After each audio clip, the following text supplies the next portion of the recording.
आत्मा का मुक्त स्वभाव। स्वामी विवेकानंद जी द्वारा 5 नवंबर 1896 को लंदन में दिया गया भाषण। हम जिस कठोपनिषद की चर्चा कर रहे थे वह छांदोग्योपनिषद के, जिसकी हम अब चर्चा करेंगे, बहुत समय बाद रचा गया था। कठोपनिषद की भाषा अपेक्षाकृत आधुनिक है। उसकी चिंतन शैली भी सबसे अधिक प्रणालीबद्ध है। प्राचीनतर उपनिषदों की भाषा कुछ अन्य प्रकार की है। वह अति प्राचीन एवं बहुत कुछ वेद के संहिता भाग की तरह है और कभी कभी तो सार तत्व में पहुंचने के लिए बहुत ही अनावश्यक बातों में से होकर जाना पड़ता है। इस प्राचीन उपनिषद पर वेद के कर्मकांड का, जिसके विषय में मैं तुमको बतला चुका हूं और जो वेदों का दूसरा खंड है, काफी प्रभाव पड़ा है। इसीलिए इसका अधिकांश अब भी कर्मकांडात्मक है। तो भी अति प्राचीन उपनिषदों के अध्ययन से एक बड़ा लाभ होता है। वह यह है कि उससे आध्यात्मिक भावों का ऐतिहासिक विकास जाना जा सकता है।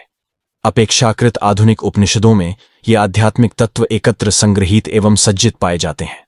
उदाहरणार्थ भगवद गीता में, जिसे अंतिम उपनिषद कहा जा सकता है, कर्मकांड का लेश मात्र भी नहीं है। गीता उपनिषदों से संग्रहित अनेक पुष्यों से निर्मित एक सुंदर गुच्छे जैसी है, किंतु उसमें इन सब तत्वों का क्रम विकास देखने में नहीं आता, उनका स्रोत नहीं जाना जा सकता। आध्यात्मिक तत्वों के इस क्रम विकास को जानने के लिए हमें वेदों का अध्ययन करना होगा। वेदों को अत्यंत पवित्र मानने के कारण संसार के अन्यान्य धर्मशास्त्रों की भांति उनका अंग भंग नहीं होने पाया। उनमें उच्चतम और निम्नतम दोनों प्रकार के विचारों को वैसे का वैसा ही रखा गया है। सारासार, अति उन्नत विचार और साथ ही सामान्य छोटी छोटी बातें दोनों ही उनमें सुरक्षित हैं, क्योंकि किसी ने उनका स्पर्श करने का साहस नहीं किया। भाष्यकारों ने उनको सुसंगत बनाने और प्राचीन विषयों में से अद्भुत नए भावों को निकालने की चेष्टा की। उन्होंने अत्यंत साधारण बातों में भी आध्यात्मिक तत्व देखने का प्रयास किया, किंतु मूल जैसे का तैसा ही रहा और इसीलिए वे ऐतिहासिक अध्ययन के लिए अनुपम विषय है। हम सभी जानते हैं कि प्रत्येक धर्म के शास्त्रों में परवर्ती काल की विकासमान आध्यात्मिकता के अनुरूप परिवर्तन किए गए। इधर उधर एक शब्द बदल दिया या जोड़ दिया गया, पर वैदिक साहित्य में संभवतः ऐसा नहीं किया गया है, और यदि हुआ भी हो तो उसका पता ही नहीं चलता। हमें इससे यह लाभ है कि हम विचार के मूल उत्पत्ति स्थान में पहुंच सकते हैं और देख सकते हैं कि किस प्रकार क्रमशः उच्च से उच्चतर विचारों का स्थूल आदि भौतिक धारणाओं से सूक्ष्मतर आध्यात्मिक धारणाओं का विकास हुआ है और अंत में किस प्रकार वेदांत में उन सभी की चरम परिणति हुई है।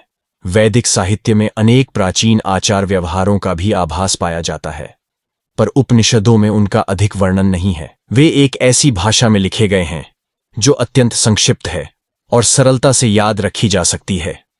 इनके लेखकों ने इन पंक्तियों को कुछ ऐसे तथ्यों को स्मरण रखने में सहायता देने के निमित्त लिख लिया है जो उनकी समझ में सभी को ज्ञात थे। इससे एक बड़ी कठिनाई यह होती है कि हम उपनिषदों की किसी भी कथा का वास्तविक तात्पर्य मुश्किल से ग्रहण कर पाते, क्योंकि परंपरा लगभग नष्ट हो चुकी है और जो थोड़ी सी अवशिष्ट है वह बड़ी अतिरंजित रूप में है। उनकी अनेक नई नई व्याख्याएं की गई हैं, यहां तक कि जब हम उनको पुराणों में पढ़ते हैं तो देखते हैं कि वे गीतिकाव्य बन गई हैं। जिस प्रकार पाश्चात्य देशों में पाश्चात्य जातियों के राजनीतिक विकास के संबंध में हम यह महत्वपूर्ण सत्य पाते हैं कि वे किसी का निरंकुश शासन नहीं सहन कर सकती। किसी एक मनुष्य के द्वारा अपने ऊपर शासन होने का वे सतत विरोध करती रही हैं और जनतंत्र प्रणाली एवं शारीरिक स्वाधीनता की उत्तरोत्तर उच्च धारणाओं की ओर बढ़ रही है। उसी प्रकार भारतीय दर्शन में भी आध्यात्मिक जीवन के विकास में ठीक वही बात घटती है। अनेक देवता देवताओं का स्थान एक ईश्वर ने लिया और उपनिषदों में तो इस एक ईश्वर के विरुद्ध भी विद्रोह हुआ है। इस जगत के अनेक शासनकर्ता उनके भाग्य को नियंत्रित कर रहे हैं। केवल यही धारणा उन्हें असह्य नहीं हुई, बल्कि कोई एक व्यक्ति भी इस विश्व का शासक हो, यह धारणा भी उन्हें सह्य न हो सकी। यही बात सबसे पहले हमारे सामने आती है। यह धारणा धीरे धीरे विकसित होती हुई अंत में अपनी चरम परिणति पर पहुंचती है। प्रायः सभी उपनिषदों में अंत में हम यही परिणति पाते हैं, और वह है विश्व के ईश्वर को सिंहासनच्युत करना। ईश्वर की सगुणता विलीन हो जाती है और निर्गुण धारणा उपस्थित होती है। तब ईश्वर एक व्यक्ति अथवा एक अनंत गुण संपन्न मानव के रूप में जगत का शासक नहीं रह जाता, प्रत्युत यह भूत मात्र में, विश्व भर में व्याप्त एक तत्व मात्र रह जाता है। ईश्वर का सगुण धारणा से निर्गुण धारणा में पहुंचने पर तब मनुष्य का सगुण व्यक्ति रह जाना तर्क की दृष्टि से असंगत होता।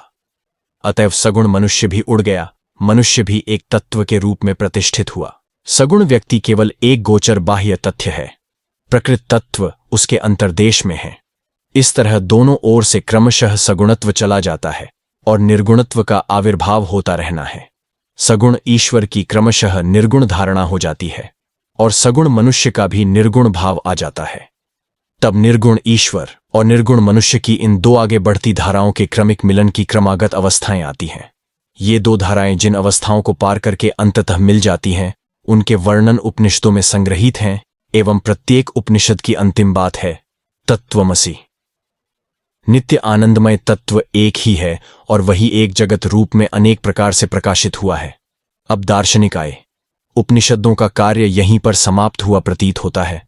उसके बाद का कार्य दार्शनिकों ने हाथ में लिया। उपनिषदों ने उन्हें मुख्य ढांचा प्रदान किया और उनका कार्य था उसे ब्योरों से पूर्ण करना। अतएव बहुत से प्रश्नों का उठना स्वाभाविक था। यदि यह स्वीकार किया जाए कि एक निर्गुण तत्व ही परिदृश्यमान नाना रूपों से व्यक्त हो रहा है, तो यह जिज्ञासा होती है कि एक क्यों अनेक हुआ। ये उसी प्राचीन प्रश्न को नए ढंग से पूछना है जो अपने अमार्जित रूप में मानव हृदय में उत्पन्न होता है और जगत में दुख व अशुभ का कारण जानना चाहता है। उस प्रश्न ने स्थूल भाव त्याग कर सूक्ष्म अमूर्त रूप धारण कर लिया है। अब हमारी इंद्रिय सीमित दृष्टि से नहीं बल्कि दार्शनिक दृष्टि से यह प्रश्न किया जा रहा है कि हम दुखी क्यों हैं, क्यों वह एक तत्व अनेक हुआ। इसका उत्तर सर्वोत्तम उत्तर भारत में मिला। वह है मायावाद, जो कहता है कि वास्तव में वह अनेक नहीं हुआ, वास्तव में उसके प्रकृत स्वरूप की लेशमात्र भी हानि नहीं हुई। यह अनेकत्व केवल आभासिक है। मनुष्य केवल ऊपरी दृष्टि से व्यक्ति के रूप में प्रतीत हो रहा है, किंतु वास्तव में वह निर्गुण पुरुष है। ईश्वर भी आपाततः ही सगुण या व्यक्ति के रूप में प्रतीत हो रहा है, वास्तव में वह निर्गुण पुरुष है।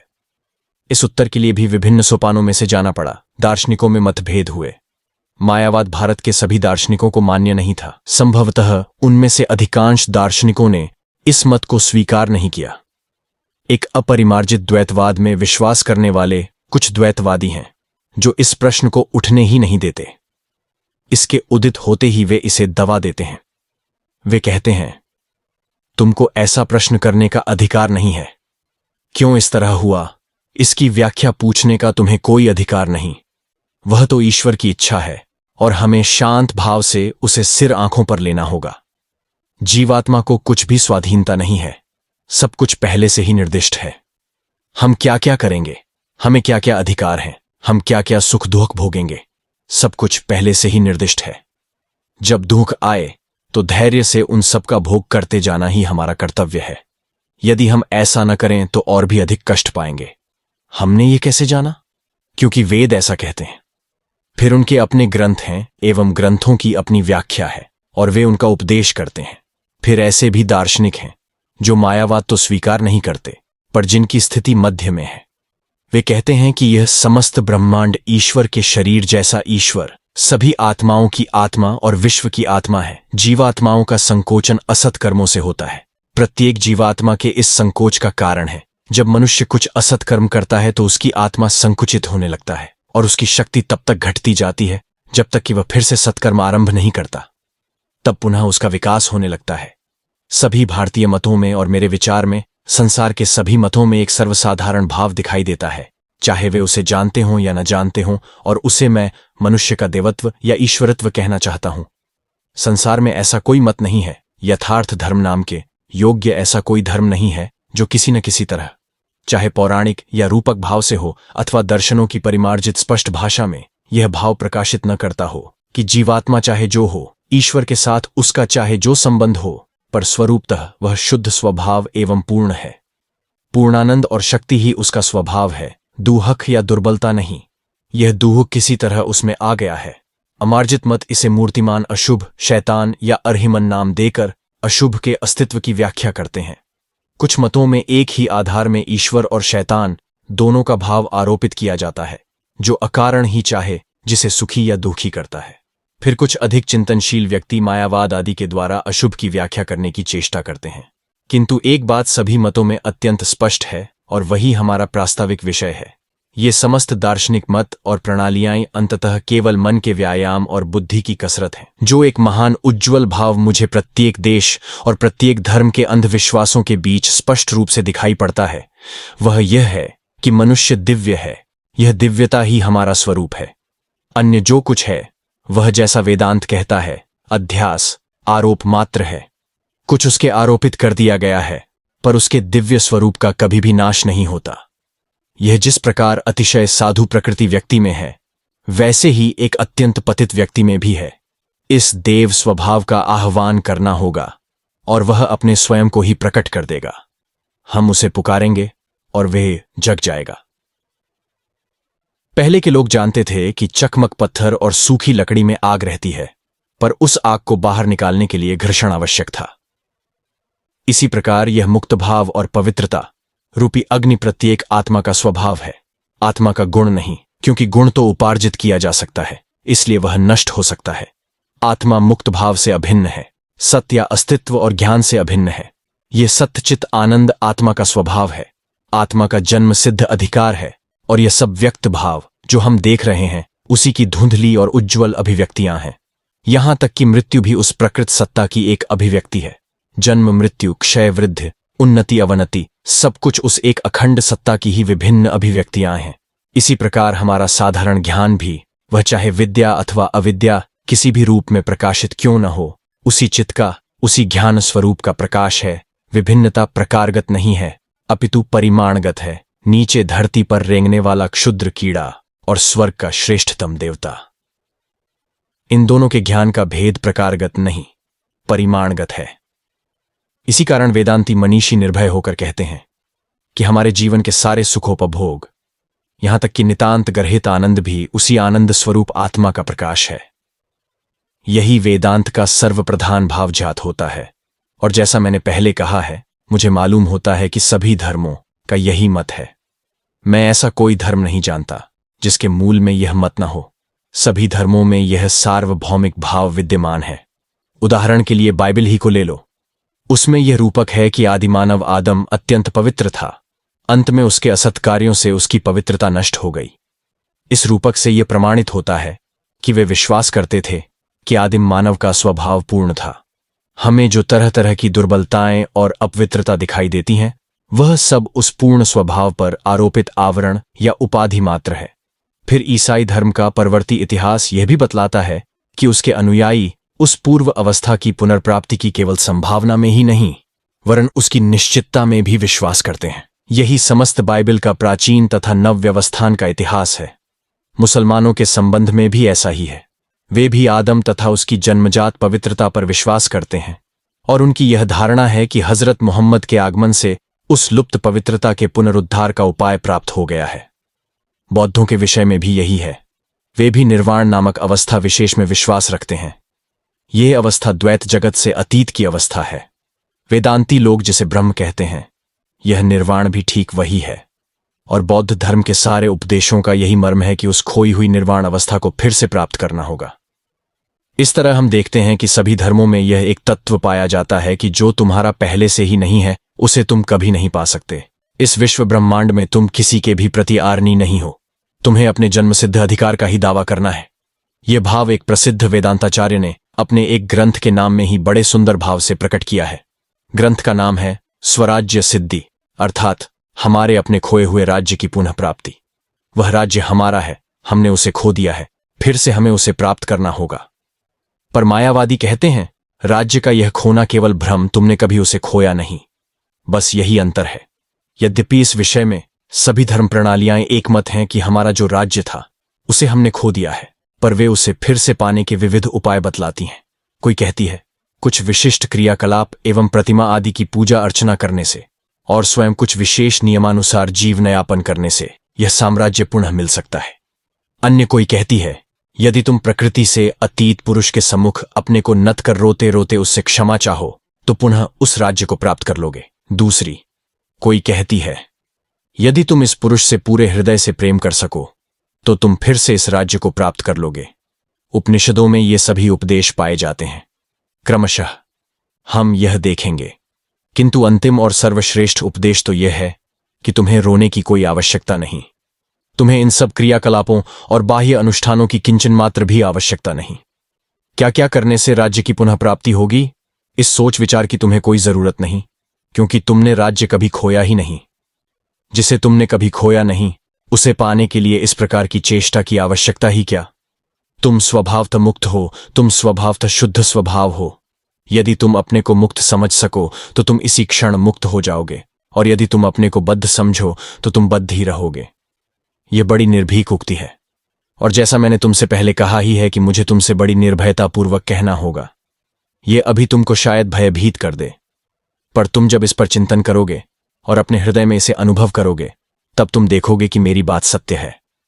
कारण, यदि मुक्त भाव तुम्हारा स्वभाव सिद्ध न हो, तब तो किसी प्रकार तुम मुक्त न हो सकोगे। यदि तुम मुक्त थे और इसी समय किसी कारण से उस मुक्त स्वभाव को खोकर बद्ध हो गए हो, तो इससे प्रमाणित होता है कि तुम आरंभ में ही मुक्त नहीं थे। यदि मुक्त थे तो किसने तुमको बद्ध किया? जो स्वतंत्र है वह कभी भी प्रतंत्र नहीं हो सकता, और यदि वह प्रतंत्र था तो उसकी स्वतंत्रता भ्रम थी। अब तुम इन दो पक्षों में से कौन सा पक्ष ग्रहण करोगे? दोनों पक्षों की युक्ति परंपरा को स्पष्ट करने पर निम्नलिखित बातें दिखाई देती हैं। यदि कहो कि आत्मा स्वभावतः शुद्ध स्वरूप एवं मुक्त है, तो अवश्यमेव यह मानना होगा कि जगत में ऐसी कोई वस्तु नहीं है जो उसे बद्ध या सीमित कर सके।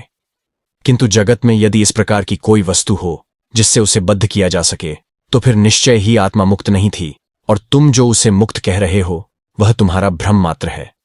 अतः यदि हमारी मुक्ति संभव हो तो फिर यह स्वीकार करना अपरिहार्य होगा कि आत्मा स्वभाव से ही मुक्त है। इसके विपरीत हो ही नहीं सकती।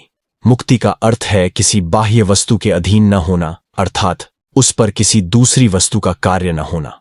आत्मा कार्य कारण संबंध से अतीत है, और इसी से आत्मा के संबंध में हमारी ये उच्च उच्च धारणाएं उत्पन्न हुई हैं। यदि यह अस्वीकार किया जाए कि आत्मा स्वभावतः मुक्त है, अर्थात बाहर की कोई भी वस्तु उस पर कार्य नहीं कर सकती, तो आत्मा के अमृतत्व की कोई धारणा प्रस्थापित नहीं की जा सकती, क्योंकि मृत्यु हमारे बाहर की किसी वस्तु के द्वारा किया हुआ कार्य है। इससे झात होता है कि हमारे शरीर पर बाहरी कोई दूसरा पदार्थ कार्य कर सकता है। मान लो मैंने विष खाया और मेरी मृत्यु हो गई, तो इससे प्रमाणित होता है कि हमारे शरीर पर विष नामक एक बाहरी पदार्थ कार्य कर सकता है। यदि आत्मा के संबंध में यह सत्य हो कि वह मुक्त है, तो यह भी स्वभावतः झात होता है कि बाहरी कोई भी पदार्थ उस पर कार्य नहीं कर सकता। अतः आत्मा कभी मर नहीं सकती। आत्मा का मुक्त स्वभाव, उसका अमृतत्व एवं उसका आनंद स्वभाव सभी इस बात पर निर्भर है कि आत्मा कार्य कारण संबंध अर्थात इस माया से अतीत है। अब इन दो पक्षों में से कौन सा पक्ष लोगे? या तो आत्मा के मुक्त स्वभाव को भ्रांति कहो, या फिर उसके बद्ध भाव को भ्रांति कहकर स्वीकार करो। मैं तो निश्चय ही उसके बद्ध भाव को भ्रांति कहूंगा। यही मेरी समस्त भावनाओं और महदाकांक्षाओं के साथ मेल खाता है। मैं अच्छी तरह जानता हूं कि मैं स्वभावतः मुक्त हूं। मैं यह कभी नहीं मान सकता कि यह बद्ध भाव सत्य है और मेरा मुक्त भाव मिथ्या। सभी दर्शनों में किसी न किसी रूप में यह विवाद चल रहा है, यहां तक कि बिल्कुल आधुनिक दर्शनों में भी उसने स्थान पा लिया है। दो दल हैं। एक दल कहता है कि आत्मा नामक कोई वस्तु नहीं है, वह केवल भ्रांति है।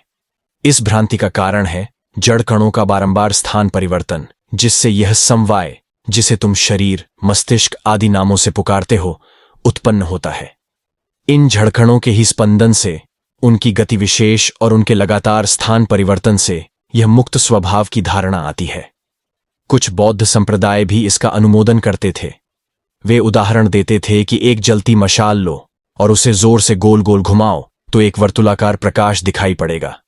वस्तुतः प्रकाश के इस चक्र का कोई अस्तित्व नहीं है, क्योंकि यह मशाल प्रत्येक क्षण स्थान परिवर्तन कर रही है। उसी तरह हम भी छोटे छोटे परमाणुओं की समष्टि मात्र हैं। इन परमाणुओं के जोर से घूमने से यह अहम भ्रांति उत्पन्न होती है। अतएव एक मत यह हुआ कि शरीर सत्य है, आत्मा का कोई अस्तित्व नहीं है। दूसरा दल कहता है कि विचार शक्ति के द्रुत स्पंदन से जड़ रूप भ्रांति की उत्पत्ति होती है। वस्तुतः जड़ का कोई अस्तित्व नहीं है। यह तर्क आज तक चल रहा है। एक दल कहता है आत्मा हम है, और दूसरा जड़ को भ्रम कहता है। तुम कौन सा मत अपनाओगे? हम तो निश्चय ही आत्मा के अस्तित्व को स्वीकार कर जड़ को भ्रमात्मक कहेंगे। युक्ति दोनों ओर बराबर है। केवल आत्मा के निरपेक्ष अस्तित्व को प्रमाणित करने वाली युक्ति अपेक्षाकृत प्रबल है, क्योंकि जड़ क्या है ये किसी ने देखा नहीं। हम केवल स्वयं को अनुभव कर सकते हैं। मैंने ऐसा मनुष्य नहीं देखा जिसने स्वयं के बाहर जाकर जड़ का अनुभव किया हो। अभी तक कोई भी कूदकर अपनी आत्मा के बाहर नहीं जा सका। अतएव आत्मा के पक्ष में युक्ति कुछ दृढ़तर हुई। द्वितीयतः आत्मवाद जगत की सुंदर व्याख्या कर सकता है, पर जड़वाद नहीं। अतएव जड़वाद के द्वारा जगत की व्याख्या अयौक्तिक है। पहले आत्मा के स्वाभाविक मुक्त और बद्ध भाव संबंधी जो विचार का प्रसंग उठा था, जड़वाद और आत्मवाद का तर्क उसी का स्थूल रूप है। दर्शनों का सूक्ष्म रूप से विश्लेषण करने पर तुम देखोगे कि उनको भी इन दो मतों में से किसी न किसी में परिणत किया जा सकता है। अतएव यहां भी एक दार्शनिक तथा जटिल रूप में हमें स्वाभाविक पवित्रता और मुक्ति का वही प्रश्न मिलता है। एक दल कहता है कि मनुष्य का तथाकथित पवित्र और मुक्त स्वभाव भ्रम है, और दूसरा बद्ध भाव को भ्रमात्मक मानता है। यहां भी हम दूसरे दल से सहमत हैं। हमारा बद्ध भाव ही भ्रमात्मक है। वेदांत का उत्तर यह है कि हम बद्ध नहीं वरन नित्य मुक्त हैं। यही नहीं, बल्कि अपने को बद्ध सोचना भी अनिष्टकर है। वह तो भ्रम है, आत्मसम्मोहन है। ज्यों ही तुमने कहा कि मैं बद्ध हूं, दुर्बल हूं, असहाय हूं, त्यों ही तुम्हारा दुर्भाग्य आरंभ हो गया। तुमने अपने पैरों में एक और बेड़ी डाल ली। इसलिए ऐसी बात कभी न कहना और न इस प्रकार कभी सोचना ही। मैंने एक व्यक्ति की बात सुनी है। वे वन में रहते थे और उनके अधरों पर दिन रात शिवोहम शिवोहन की वाणी रहा करती थी। एक दिन एक बाघ ने उन पर आक्रमण किया और उन्हें पकड़कर ले चला। नदी के दूसरे तट पर कुछ लोग यह दृश्य देख रहे थे और उनके मुख से लगातार निकलती हुई शिवोहम शिवोहन की ध्वनि सुन रहे थे। जब तक उनमें बोलने की शक्ति रही, बाघ के मुंह में पड़कर भी वे शिवोहम शिवोहम कहते रहे। इसी प्रकार और भी अनेक व्यक्तियों की बात सुनी गई है। कुछ ऐसे व्यक्ति हो गए हैं जिनके शत्रुओं ने उनके टुकड़े टुकड़े कर डाले, पर वे उन्हें आशीर्वाद ही देते रहे। सोहम सोहम, मैं ही वह हूं, मैं ही वह हूं और तुम भी वही हो। मैं पूर्ण स्वरूप हूं और मेरे शत्रु भी पूर्ण स्वरूप हैं। तुम भी वही हो और मैं भी वही हूं। यही वीर की अवस्था है। फिर भी द्वैतवादियों के धर्म में अनेक उत्तम उत्तम भाव हैं। प्रकृति से पृथक हमारे एक उपास्य और प्रेमास्पद ईश्वर हैं। ऐसा सगुण ईश्वरवाद अपूर्व है। इससे प्राणों में शीतलता आती है। पर वेदांत कहता है, प्राणों की यह शीतलता अफीम खाने वालों के नशे के समान अस्वाभाविक है। इससे दुर्बलता आती है, और आज संसार में बल संचार की जितनी आवश्यकता है उतनी और कभी नहीं थी। वेदांत कहता है, दुर्बलता ही संसार में समस्त दुख का कारण है। इसी से सारे दुख कष्ट पैदा होते हैं। हम दुर्बल हैं, इसीलिए इतना दुख भोगते हैं। हम दुर्बलता के कारण ही चोरी, डकैती, झूठ, ठगी तथा इसी प्रकार के अनेकानेक दुष्कर्म करते हैं। दुर्बल होने के कारण ही हम मृत्यु के मुख में गिरते हैं। जहां हमें दुर्बल बनाने वाला कोई नहीं है, वहीं न मृत्यु है न दुख। ये तो बहुत सरल बात है। इन सब दार्शनिक विचारों और कठोर मानसिक आयाम में से होकर अब हम संसार के सबसे सहज और सरल आध्यात्मिक सिद्धांत पर आते हैं। अद्वैत वेदांत ही आध्यात्मिक सत्य का सबसे सहज और सरल रूप है। भारत और अन्य सभी स्थानों में द्वैतवाद की शिक्षा देना एक बहुत बड़ी भूल थी, क्योंकि उससे लोग चरम तत्वों की ओर ध्यान न देकर केवल प्रणाली से ही उलझे रहे, और वह प्रणाली सचमुच बड़ी जटिल थी। अधिकांश लोगों के लिए ये प्रकांड दार्शनिक एवं न्यायिक प्रक्रियाएं भयावह थीं। उनकी समझ में इन सबको सार्वजनिक नहीं बनाया जा सकता, और न उनका पालन ही प्रतिदिन के जीवन में संभव है। उनको यह भी भय था कि इस प्रकार के दर्शन की आड़ में जीवन में बड़ी शिथिलता आ जाएगी। पर मैं तो यह बिल्कुल नहीं मानता कि संसार में अद्वैत तत्व के प्रचार से दुर्नीति या दुर्बलता बढ़ेगी, बल्कि मुझे इस बात पर अधिक विश्वास है कि दुर्नीति और दुर्बलता के निवारण की वही एकमात्र औषधि है। यही यदि सत्य है तो लोगों को गंदला पानी क्यों पीने दिया जाए जब पास ही अमृत स्रोत बह रहा है। यदि यही सत्य है कि सभी शुद्ध स्वरूप हैं, तो इसी क्षण सारे संसार को इसकी शिक्षा क्यों न दी जाए। साधु असाधु, स्त्री पुरुष, बालक बालिका, छोटे बड़े, सिंहासनासीन राजा और रास्ते में झाड़ू लगाने वाले भंगी, सभी को डंके की चोट पर यह शिक्षा क्यों न दी जाए। अब यह एक बहुत कठिन कार्य मालूम पड़ता है। बहुतों के लिए तो यह बड़ा विस्मयजनक है, पर अंधविश्वास के सिवा इसका और दूसरा कोई कारण नहीं। सभी प्रकार के कुखाद्य और दुष्पाच्य अन्न खाकर अथवा निरंतर उपवास करके हमने अपने को सुखाद्य के अनुपयुक्त बना रखा है। हमने बचपन से ही दुर्बलता की बातें सुनी हैं। लोग कहते हैं कि मैं भूत नहीं मानता, पर ऐसे बहुत कम लोग मिलेंगे जिनका शरीर अंधेरे में थोड़ा सिहर न उठे। यह केवल अंधविश्वास है। इसी प्रकार सभी धार्मिक अंधविश्वासों के संबंध में है। इस देश इंग्लैंड में ऐसे अनेक व्यक्ति हैं जिनसे मैं यदि कहूं कि शैतान नामक कुछ भी नहीं है तो वे समझेंगे कि धर्म का सत्यानाश हो गया। मुझसे कई लोगों ने कहा है, शैतान के न रहने से धर्म किस तरह कायम रह सकता है? हम पर अंकुश लगाने वाला कोई न रहे तो धर्म कैसा? बिना किसी के द्वारा शासित हुए हम कैसे रह सकते हैं? सच बात तो यह है कि हम इसके अभ्यस्त हो गए हैं। हमें जब तक यह अनुभव नहीं होता कि कोई हम पर रोज हुकूमत चला रहा है, हमें चैन नहीं पड़ता। वही अंधविश्वास है, वही कुसंस्कार है। पर इस समय यह कितना भी भीषण क्यों न प्रतीत होता हो, एक समय ऐसा अवश्य आएगा जब हम में से प्रत्येक अतीत की ओर नजर डालेगा और उन अंधविश्वासों पर हंसेगा जो शुद्ध और नित्य आत्मा को ढांके हुए थे, एवं मुद्दित मन से सत्यता और दृढ़ता के साथ बारंबार कहेगा, मैं वही हूं, चिरकाल वही था और सदैव वही रहूंगा। यह अद्वैत भाव हमें वेदांत से मिलेगा और यही एक भाव है जो टिकने के योग्य है। शास्त्र ग्रंथ चाहे तो कल ही नष्ट हो जा सकते हैं, यह तत्व सबसे पहले का हिब्रुओं के मस्तिष्क में उदित हुआ हो, चाहे उत्तरी ध्रुववासियों के मस्तिष्क, पर इससे कुछ बनता बिगड़ता नहीं। कारण यही सत्य है, और जो सत्य है वह सनातन है, तथा सत्य ही यह शिक्षा देता है कि वह किसी व्यक्ति विशेष की संपत्ति नहीं है। मनुष्य, पशु, देवता सभी इस सत्य के अधिकारी हैं। उन्हें यही सिखाओ। जीवन को दुखमय बनाने की क्या आवश्यकता? लोगों को अनेक प्रकार के अंधविश्वासों में क्यों पड़ने दो? केवल यही इंग्लैंड में नहीं, वरन इस तत्व की जन्मभूमि में भी यदि तुम इस तत्व का उपदेश करो तो वहां के लोग भी भयभीत हो उठेंगे। कहेंगे, ये बातें तो सन्यासियों के लिए हैं जो संसार को त्याग कर जंगल में रहते हैं, पर हम लोग तो सामान्य गृहस्थ हैं। धर्म कार्य के लिए हमें किसी न किसी प्रकार के भय या क्रियाकांड की आवश्यकता रहती ही है, इत्यादि। द्वैतवाद ने संसार पर बहुत दिनों तक शासन किया है और यह उसी का फल है। तो आज हम नया प्रयोग क्यों न आरंभ करें?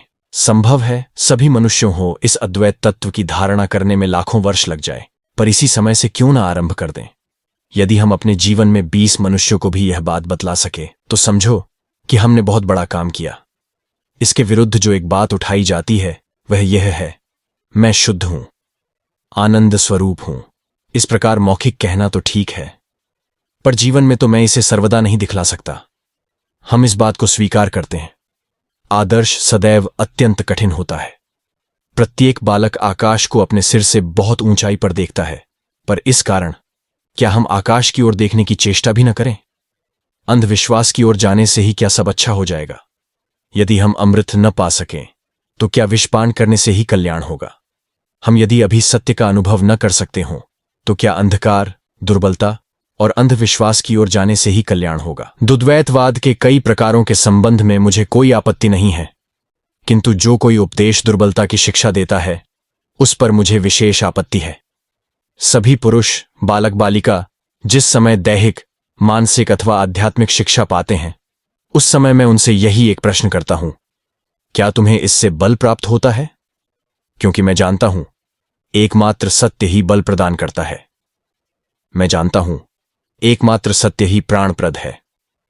सत्य की ओर गए बिना हम अन्य किसी भी उपाय से वीर्यवान नहीं हो सकते, और वीर्यवान हुए बिना हम सत्य के समीप नहीं पहुंच सकते। इसीलिए जो मत, जो शिक्षा प्रणाली मन और मस्तिष्क को दुर्बल कर दे और मनुष्य को कुसंस्कार से भर दे, जिससे वह अंधकार में टटोलता रहे, ख्याली पुलाव पकाता रहे और सब प्रकार की अजीगोरीब तथा अंधविश्वासपूर्ण बातों की तह छानता रहे, उस मत या प्रणाली को मैं पसंद नहीं करता, क्योंकि मनुष्य पर इसका परिणाम बड़ा भयानक होता है।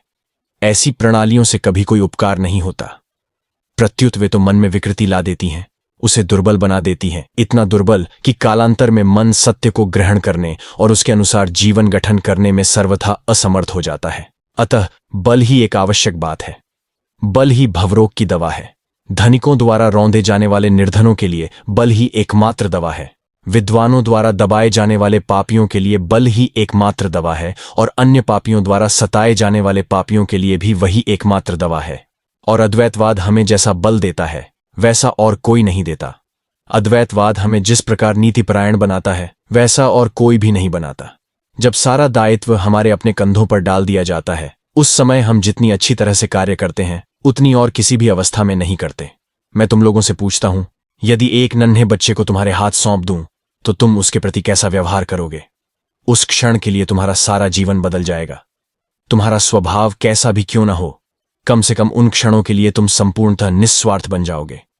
यदि तुम पर उत्तरदायित्व डाल दिया जाए तो तुम्हारी सारी पाप वृत्तियां दूर हो जाएंगी, तुम्हारा सारा चरित्र बदल जाएगा। इसी प्रकार जब सारे उत्तरदायित्व का बोझ हम पर डाल दिया जाता है, तब हम अपने सर्वोच्च भाव में आरोहण करते हैं। जब हमारे सारे दोष और किसी के मत्थे नहीं मढ़े जाते, जब शैतान या भगवान किसी को भी हम अपने दोषों के लिए उत्तरदायी नहीं ठहराते, तभी हम सर्वोच्च भाव में पहुंचते हैं। अपने भाग्य के लिए मैं स्वयं उत्तरदायी हूं। मैं स्वयं अपने शुभाशुभ दोनों का करता हूं, पर मेरा स्वरूप शुद्ध और आनंद मात्र है। इससे विपरीत जो विचार है उनको त्याग देना चाहिए। मेरी मृत्यु नहीं है, शंका भी नहीं। मेरी कोई जाति नहीं है, न कोई मत ही। मेरे पिता या माता या भ्राता या मित्र या शत्रु भी नहीं है, क्योंकि मैं सच्चिदानंद स्वरूप शिव हूं। मैं पाप से या पुण्य से, सुख से या दुख से बद्ध नहीं हूं। तीर्थ, ग्रंथ और नियमादि मुझे बंधन में नहीं डाल सकते। मैं क्षुधा पिपासा से रहित हूं। ये देह मेरी नहीं है, न मैं देह के अंतर्गत विकार और अंधविश्वासों के अधीन ही हूं। मैं तो सच्चिदानंद स्वरूप हूं। मैं शिव हूं। मैं शिव हूं। वेदांत कहता है कि केवल यही स्तवन हमारी प्रार्थना हो सकता है। उस अंतिम लक्ष्य पर पहुंचने का यही एकमात्र उपाय है अपने से और सबसे यही कहना कि हम ब्रह्म स्वरूप हैं। हम ज्यों-ज्यों इसकी आवृत्ति करते हैं, त्यों-त्यों हम में बल आता जाता है। शिवोहम रूपी यह अभयवाणी क्रमशः अधिकाधिक गंभीर हो हमारे हृदय में, हमारे शरीर के प्रत्येक भावों में भित्ती जाती है और अंत में हमारी नस नस में, हमारे शरीर के प्रत्येक भाग में समा जाती है। ज्ञान सूर्य की किरणें जितनी उज्ज्वल होने लगती हैं, मोह उतना ही दूर भागता जाता है। अज्ञान राशि ध्वंस होती जाती है और अंत में एक समय आता है जब सारा अज्ञान बिल्कुल लुप्त हो जाता है और केवल ज्ञान सूर्य ही अवशिष्ट रह जाता है।